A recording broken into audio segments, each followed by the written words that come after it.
আটক হয়েছে এটা কনফার্ম থাকেন। এই ডিমগুলো আমরা রাখছি, আমি আদালতে কালকে আরাফাতে যদি আজকে খুঁজে পাইতাম, সে এই ডিমগুলো তাকে ছুঁড়ে মারতাম। আরাফাতের 4 বউ, আরাফাতের জীবন কাহিনী নিয়ে সিনেমাটা বানাবো। 4 বউ সম্পর্কে আপনি কি জানেন, তাদের পরিচয় জানেন? ওবায়দুল কাদেরও খুঁজতেছিলাম। ওবায়দুল কাদের একবার একটা বলছিল বক্তব্যতে, হিরো আলম জিরো হয়ে গেছে। কাজ নিয়ে বেশিরভাগ সময় আলোচনায় কিংবা সমালোচনায় পড়েন। সিনেমা, গান কিংবা রাজনীতির মাঠ সবখানেই নিজেকে প্রকাশ করেন তিনি।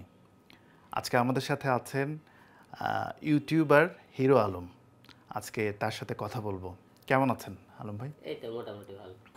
দেশ যখন একটা কঠিন সময়ের মধ্যে দিয়ে যাচ্ছিল, গতকাল দেখা গেল যে আপনি মিষ্টি বিতরণ করছেন, কেন?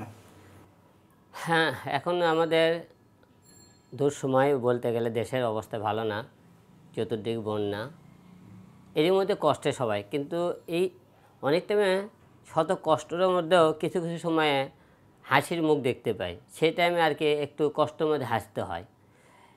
এমন একটা ঘটনা যে যাকে আমি অনেক দিন ধরে খুঁজতেছিলাম, আরাফাত রহমান, আমার ঢাকা 17 আসনে সে প্রতিদ্বন্দ্বিতা ছিল, সে আমার শত্রু ছিল। এত শত্রুতা কেন তার সাথে আপনার?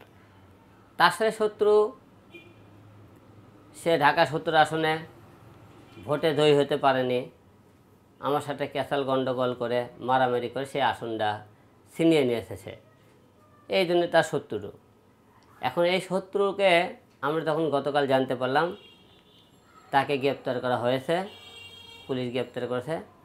সকল শুনে বিষয়টা শুনে ভেতরে একটা আনন্দর উল্লাস চলে আসলো, যে যাকে অনেক দিন খুঁজতেছে, যে আমার উপর মারধর করেছে, তাকে যখন খুঁজে পেয়েছি, ধরা পড়েছে, এই আনন্দে তো অবশ্যই আমি মিষ্টি খাওয়াতে পারি সবাইকে। কারণ ভোটে পাশ করলে অনেকে আমি মিষ্টি খাওয়াতে পারতাম, যে ভোটে পাশের মতো একটা ঘটনা ঘটেছে, সেই জন্য মনে করেন সবাইকে মিষ্টি খাওয়াইছি। কাল আচ্ছা, এখন যে জিনিসটা জানতে চাই, আপনি মিষ্টি খাওয়ালেন সবাইকে, গুলশান থানায় গেলেন, ডিবি অফিসে গেলেন, কিন্তু একটু পরে শুনলেন এটা ভুয়া খবর, তখন কেমন অনুভূতিটা কেমন হয়েছে আপনার? এখন অনুভূতিটা অবশ্যই খারাপ লাগেছে, আবার ভালো, যে এখন পর্যন্ত আমরা বিষয়টা ক্লিয়ার না, আচ্ছা, সে কোথায় আছে না আছে। তো এগুলো তো আপনার লোকসান হয়ে গেল। এই মিষ্টির টাকাগুলো তো আপনি বন্যা কবলিত মানুষকে দিতে পারতেন।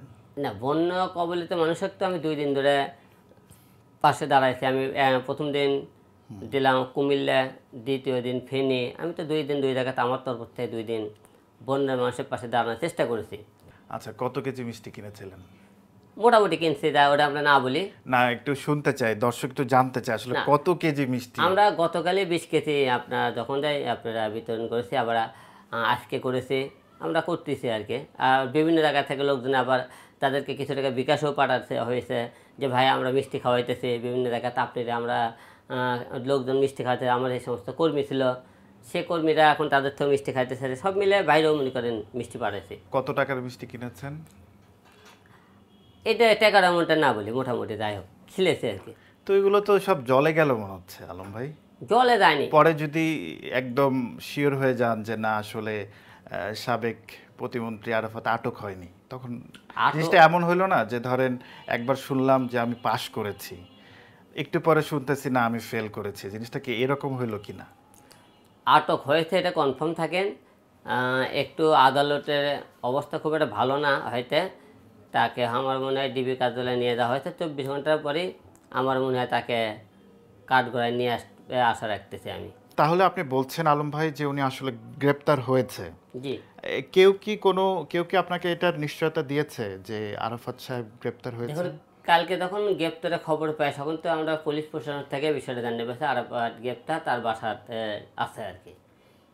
তারা যদি একটু পরে যখন দেশের পরিস্থিতি দেখছে একটু ঘোলাটে টাইপের, তখন জিনিসটা ধামা থাপার জন্য তাকে নীরবে রাখছে, গ্রেপ্তার করে হয়তো ডিবি কার্ডে নিয়ে গেছে, হয়তো যে কোনো টাইমে আপনি হয়তো তাকে আদালতে নিয়ে আসবে, আশা রাখতেছি আমি। আচ্ছা, এই যে এই ডিমগুলো কেন রাখছেন আপনার এখানে? এই ডিমগুলো আমরা রাখছি, আমি আদালতে কালকে আরাফাতে যদি আজকে খুঁজে পাইতাম, সে এই ডিমগুলো তাকে ছুঁড়ে মারতাম। জুতোর মালা নিয়ে গেছি এবং আমরা ব্যানার নিয়ে গেছি, আরাফাতের ফাঁসি চাই, আমরা এসব নিয়ে গেছি। আজকে যখন পাইনি ডিমগুলো রেখে দিছি, আবার কালকে সকালবেলা আবার আমরা আদালতে যাবো, কখন তাকে নিয়ে আসা হয় তার জন্য ওয়েট করেছি। আজ হোক কাল হোক তাকে কিন্তু আমরা পাবোই। এত ক্ষোভ কেন ওনার উপরে? ঢাকা 17 আসনে ভোটের দিনে সে আমাকে যে হারে তার ক্যাডার বাহিনী দিয়ে আমার উপর অত্যাচার করেছে আর মারধর করেছে, সেই মার খাওয়ার তো একটা ক্ষোভ ভিতরে আছেই। আর একটা ক্ষোভ, সে আমার ওখান থেকে যেটা আসনটা সে কেড়ে নিয়েছে। আমি সম্প্রতি আরেকটা নিউজ দেখলাম যে আপনি দুটো সিনেমা বানানোর পরিকল্পনা নিয়েছেন। একটি হলো আরাফাতের 4 বউ, আরেকটা শুনেছি হচ্ছে মাস্তান হারুন। তো এই ধরনের উদ্ভট নামের পিছনের কারণটা কি? আরাফাতের 4 বউ, আরাফাতের জীবন কাহিনী নিয়ে সিনেমাটা বানাবো। তারা সে এর আগে 4টে বিয়ে করেছিল এবং তার জীবনের অনেক ঘটনা অঘটনা মিলে এই এই সিনেমাটা। 4 বউ সম্পর্কে আপনি কি জানেন? তাদের পরিচয় জানেন? আমি হ্যাঁ পরিচয়, আমরা তো অনলাইনে কারে কারে বিয়ে করছিল সব কিছু দেওয়া নিয়ে নাম বলতে পারবেন? নাম আমি সব কটা জানি না, আমি কিন্তু নিউজে দেখছি, আপনি নাম করছে না কিন্তু আমরা নিউজে তার জন্মগত, বিয়ে করছে কোথায়, কি করছে না করছে, এই টু জেড আপনি তো এখনকার হ্যাঁ, তা খবর আছে, কিন্তু দেওয়া আপনি না। যখন একটা সিনেমার পরিকল্পনা করেছেন তখন কি একটা স্ক্রিপ্ট বা এই একটা স্ক্রিপ্ট আমার পড়ে যেমন যারা মনে করেন এটা প্রযোজক পরিচালক তারা এটা ইয়ে করতেছে, দেখতেছে। এটা তো আমি পরিচালক না, আমি প্রডিউসারও না এটা। আচ্ছা, আরেকটা শুনলাম হারুন মাস্তান, ডিবি হারুন মাস্তান, মাস্তান হারুন। মাস্তান হারুন। তো ওনার প্রতি আপনার ক্ষোভটা কি নিয়ে বা না, এই ধরনের ওনার নামটা প্রতি কেন খুব দিলেন? মানে কি, উনি যে একটা পুলিশ হয়ে একটা ক্ষমতা পেয়ে যে দেশে কতটা অন্যায় অত্যাচার জুলুম করছে সব কিছু মিলে মনে করেন এইরকম অ্যাকশন একটা সিনেমা দরকার, ফুল অ্যাকশন সিনেমা, যে অ্যাকশন সিনেমার মধ্যে অন্যায় অত্যাচার সব কিছু তুলে ধরা হবে সিনেমার মধ্যে।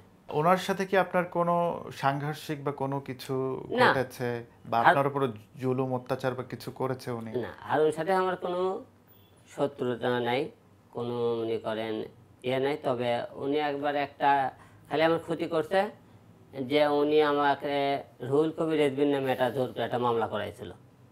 আচ্ছা, আপনাকে দিয়ে মামলাটা করিয়েছে? হ্যাঁ, আচ্ছা, উনি একটা ঘটনাটা কি ছিল? রুহুল কবির রেজবির বিরুদ্ধে আমি একটা মামলা করছিলাম। আর সাবেক প্রধানমন্ত্রী বেগম খালেদা জিয়া নিয়ে কিছু কথা বলাইছিল আর কি।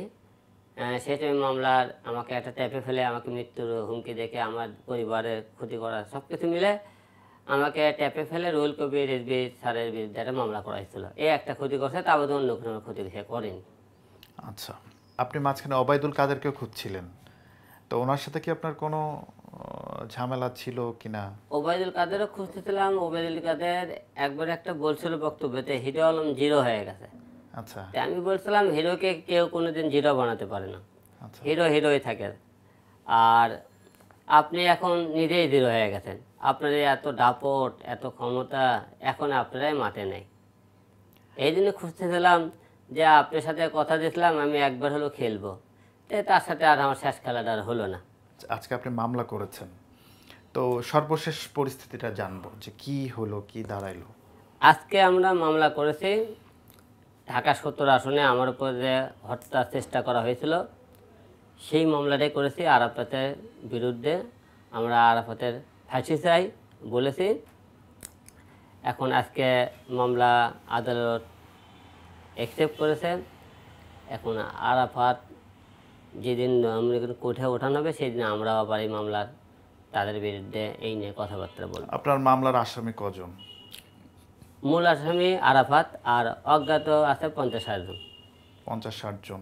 তো এদেরকে কিভাবে আপনি মামলায় যুক্ত করলেন? ওগুলো আমাদের যখন আমাদেরকে মারে ভিডিও ফুটেজ থেকে আমরা এই লোকগুলো সংগ্রহ করছি।